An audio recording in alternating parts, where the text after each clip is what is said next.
Hello, AP Physics, and welcome to Friday and their second day on momentum, linear momentum, and collisions. I'm taping this on Wednesday afternoon, so um, if I get a little ahead of myself, I apologize. You've already finished up the energy chapter, and we just had one day of talking about momentum and what momentum is. Now we're going to look at some examples of momentum style problems. So let's get rid of my face here. Okay, so reminders, there's the homework, the chapters that are chapter questions from chapter 7, questions and the problems. The videos, Flipping Physics, there's a bunch of them there. He does a pretty good job of covering all the different topics that are involved in momentum. So take a look at those. And I've also posted the AP Classroom videos. I've assigned them so that you can look at those. So let's look at a couple examples of a momentum problem. So first one, this is straight from your textbook. It says a 110 kilogram tackler is moving at 2.5 meters per second and meets head on and holds onto a 82 kilogram halfback moving at 5 meters per second. So they're moving in two different directions. The tackler is moving in one direction and the halfback is moving the other. What will be their mutual speed after the collision? Well, first off, we can probably figure out or have an idea what might be happening here. Which way they're going to move? Is the halfback going to move the tackler back, or is the tackler going to move the halfback back? Let's take a look. So what we're going to do with this one is look at recognizing that momentum is going to be conserved. So momentum is going to be conserved. So the momentum initially, the two separate momentums initially will be equal to the momentum final. So we take the mass of the tackler times the velocity of the tackler plus the mass of the halfback times the velocity of halfback is equal to the combined mass times the final velocity. Which way are they going to be moving? So for this circumstance, we solve for VF, so just divide both sides by MT plus MH. And we're going to make the halfback moving in the positive direction because he's trying to move forward. And the tackler, we're going to make the tackler moving in the positive direction because he's going to try to smush this guy. And the halfback is going to be moving in the negative direction. Okay. So when we do the math, we find out that yes, indeed, the halfback is going to continue to make some progress in his direction of only 0.7 meters per second. Not bad. Okay, so that's a situation where they're combining their masses and having a perfectly inelastic collision. Let's look at a second situation. So we got this kid who's chilling on a boat, and he decides or she decides to throw a toy out of the boat. So he throws the toy, the 5.3 kilogram package, horizontally with a speed of 10 meters per second, chucks it right out of the boat. Calculate the velocity of the boat immediately after, and assuming that the boat was initially at rest. That's a key here. Assuming the boat is initially at rest. So I've got my boat. Let's see if I can make this work. Oops. So I've got my initial velocity is equal to initial momentum is equal to my final momentum. Initially, I had a boat child package combination that was moving at a velocity of v initial. And what was that initial velocity? It was 0. Okay, it was 0. It was moving 0 meters per second, assumed at rest. That is going to be equal to the boat child combination times the boat child's combination of speed plus the package's mass times the package's speed. So that means that MBC is equal to VBC plus MP VP equals 0. Okay, so I know that's going to be my relationship between my variables.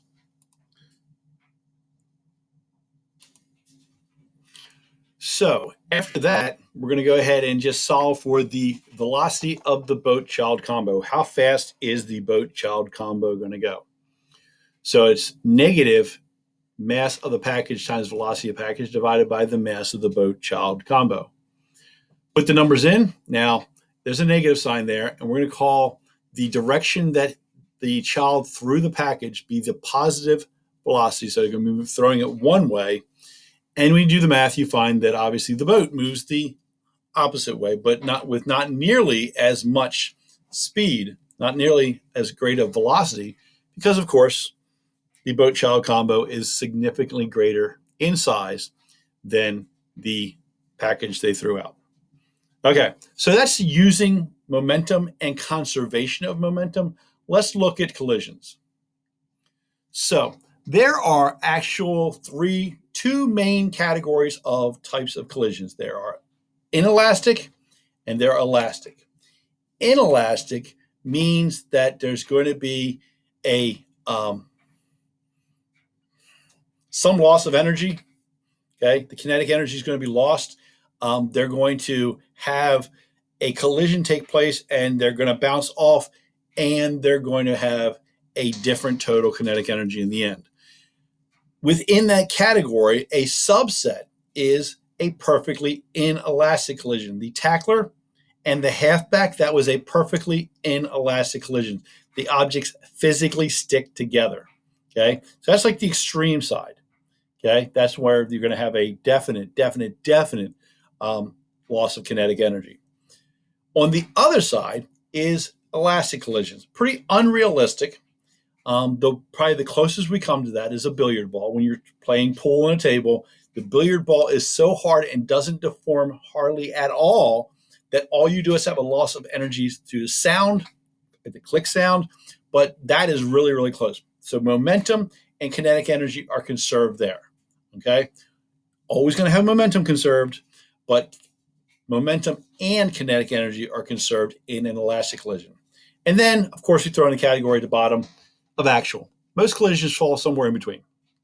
Perfectly elastic, unrealistic. Perfectly inelastic, unrealistic. Somewhere in between is most collisions. So let's summarize. In an elastic collision, in a perfectly elastic collision, both momentum and kinetic energy are conserved. The same idea we did with the energy chapter. The kinetic energy is going to be conserved. In a non-perfect inelastic collision, not a complete elastic collision, momentum is still going to be conserved, but kinetic energy is not. Moreover, the objects do not stick together. So you have perfectly elastic, perfectly inelastic, and then there's somewhere in the middle.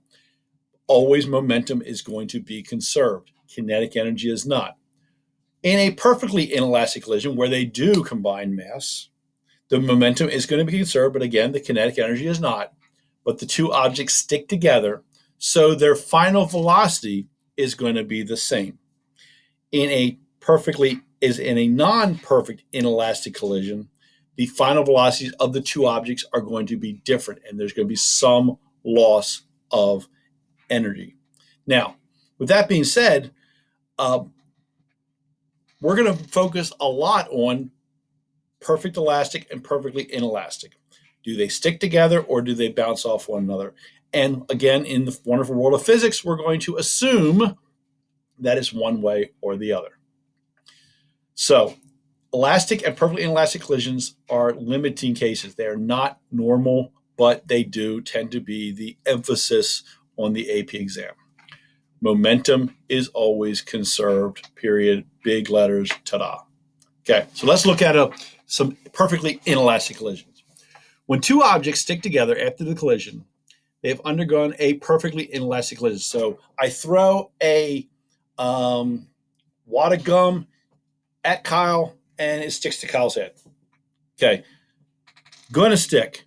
Perfectly inelastic. It's stuck on his head. Okay, not gum. That's gross. Let's do Play-Doh. I take a thud of Play-Doh. I throw it at Kyle's head, and it hits Kyle's head. Boom. Well, the chunk of Play-Doh has a velocity and has a mass. And when it hits Kyle's head, which is sitting there minding its own business, the two combine, and now the head Play-Doh combination moves with the same exact velocity. The kinetic energy is not going to be conserved, but momentum is. Momentum of the Play-Doh, momentum of Kyle's head is going to be equal to the momentum of the Kyle head system in the end. The momentum is going to be conserved.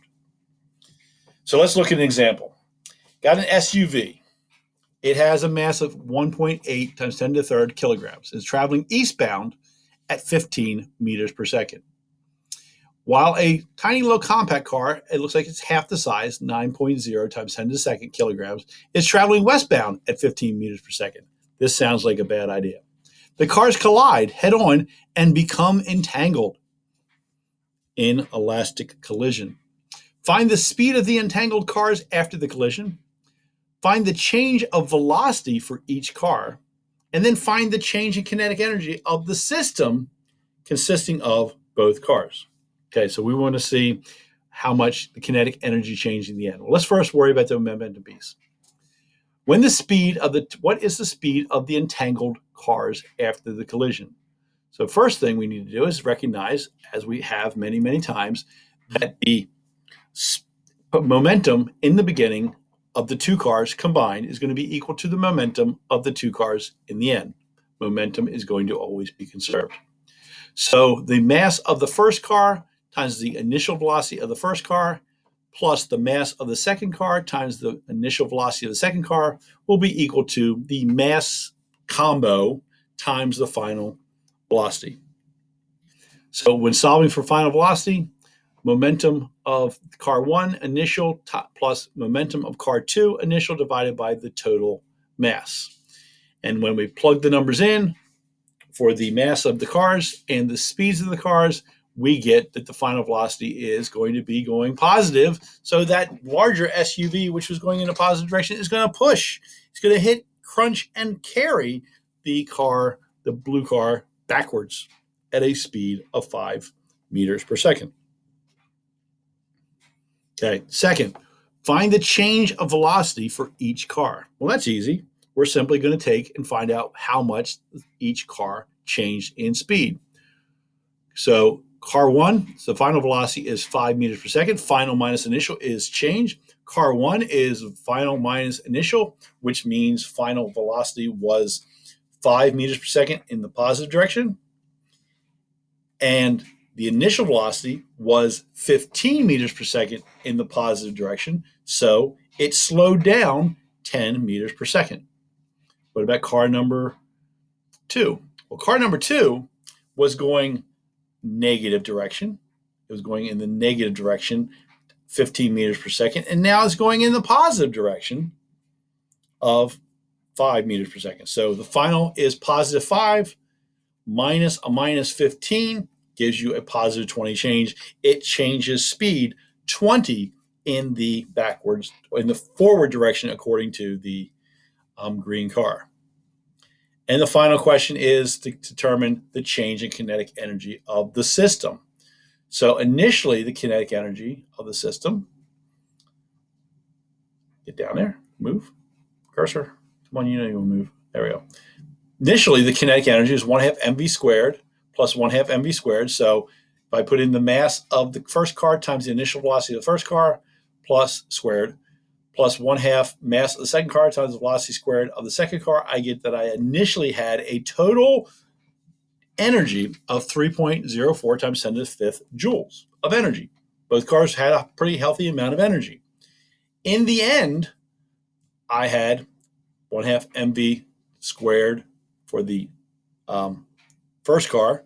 Final velocity was positive 5 meters per second, plus 1/2 mv squared. Again, final velocity of the second car was 5 meters per second.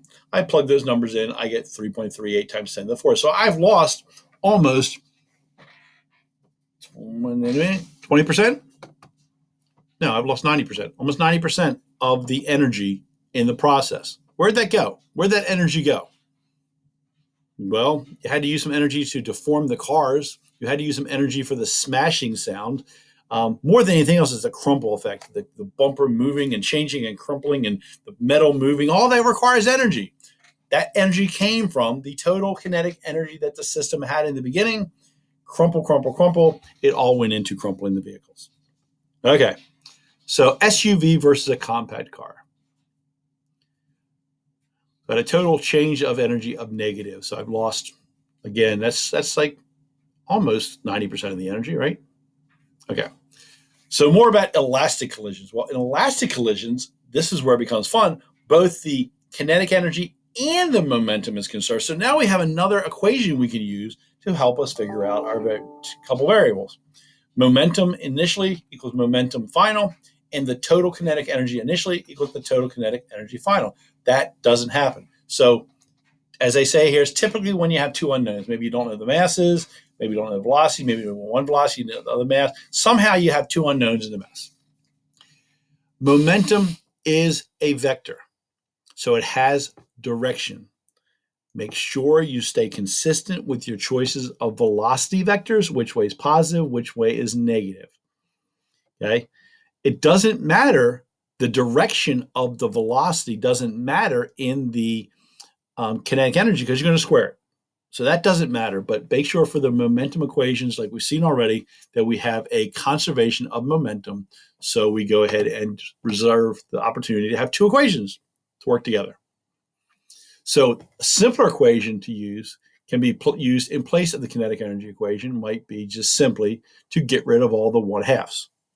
Okay? So if I get rid of all the 1/2s and I put masses on one side, mass initial squared minus final squared equals mass 2, final squared minus initial squared, I find this equation to be kind of annoying, but I can work towards it. Okay? You do the math, you FOIL it out, okay? Figure out what to use. And then use your momentum equation. Now you have these two equations. You have this momentum equation and that kinetic energy equation. And it turns out that you have these two comparisons. Velocity 1 initial plus velocity 1 final equals velocity 2 final plus velocity 2 initial. And you have the momentum equation. They both work. I'm going to tell you my suggestion, my strong suggestion, my extremely strong suggestion is stick with what we know. Kinetic energy is conserved. 1/2 mv squared plus 1/2 mv squared plus 1/2 mv squared, dot, dot, dot, for all the parts has to equal 1/2 mv squared, 1/2 mv squared, 1/2 mv squared for all the parts in the end. Just keep it simple. Trying to remember another equation, which is not on the equation sheet, can be quite cumbersome. And that's it. So I'm going to go backwards a lot and go back to the homework page and remind you that you can be working on during the next asynchronous time, you can be working on, keep going backwards, there we go, the homework problems for this chapter, questions 3, 10, 15, 16, 17, and 21, and the problems 8, 11, 22, 28, 20, 30, 36, 40, 52, 70, and 78. Thank you for being kind to our guest teacher. I know that you guys are going to be very, very good in class and maybe actually work on some of your homework problems. I will see you guys on Tuesday, but I'm going to see you through another Screencastify lesson on Monday. You guys have a great, great weekend. Toodles. Bye-bye. See ya. Auf Wiedersehen. Aloha. Sayonara.